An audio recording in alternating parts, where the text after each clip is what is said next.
Magandang araw sa inyong lahat. Makinig ng mabuti para malaman natin ang kwento ng isang makasaysayang hari, si Jeroboam, ang unang hari ng hilagang kaharian ng Israel, at kung paano ang kanyang pamumuno ay nagdala ng tagumpay at hamon sa kanyang bayan. Isang kwento ito ng kapangyarihan, pagpapasya at aral tungkol sa kabutihan at panganib ng pagtanggi sa utos ng Diyos. Kaya samahan ninyo ako. At kung nagugustuhan ninyo ang ganitong mga kwento, please follow at huwag kalimutang mag-subscribe. Nagsisimula ang kwento pagkatapos ng paghahati ng kaharian ng Israel. Nang mamatay si Haring Solomon, nahati ang kaharian sa dalawang bahagi, ang timog na Juda at ang hilagang Israel. Pinili ng Diyos si Jeroboam upang maging hari ng hilagang kaharian. Siya ay matalino, may kakayahan sa pamumuno, at may pangarap na patatagin ang kanyang kaharian. Ngunit sa kanyang puso, may takot at pangamba sa pagkawala ng suporta ng kanyang nasasakupan. Agad niyang napansin na kung pupunta ang mga tao sa templo sa Jerusalem sa Juda, maaring mabawasan ang kanyang impluensya sa hilagang kaharian. Upang mapanatili ang kapangyarihan at kasarinlan ng kanyang kaharian, gumawa siya ng isang desisyon na magtatag ng mga dambana at gintong gubihit na pagsamba sa hilagang Israel.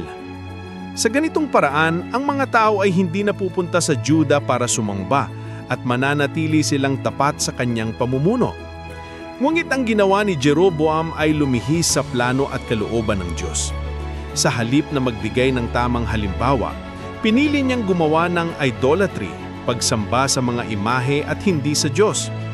Bagamat sa paningin ng tao ay maaring praktikal ang kanyang desisyon, sa mata ng Diyos, ito ay paglayo sa tamang landas at nagdala ng panganib sa espiritual na buhay ng kanyang bayan. Marami sa mga propeta ng Diyos tulad ng isang hindi kilalang lalaki mula sa Bethel ay nagpahayag sa kanya ng babala. Sinabi sa kanya na ang kanyang ginawa ay mali at may dalang kaparusahan kung hindi siya magbabalik loob. Ngunit sa kabila ng babala, nanatiling matatag si Jeroboam sa kanyang sariling plano.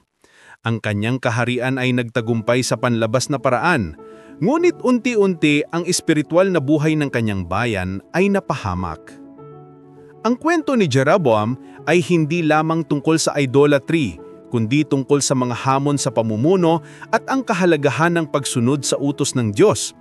Pinapaalala nito na ang bawat desisyon, lalo na sa pamumuno, ay may malalim na epekto hindi lamang sa sarili, kundi sa buong komunidad.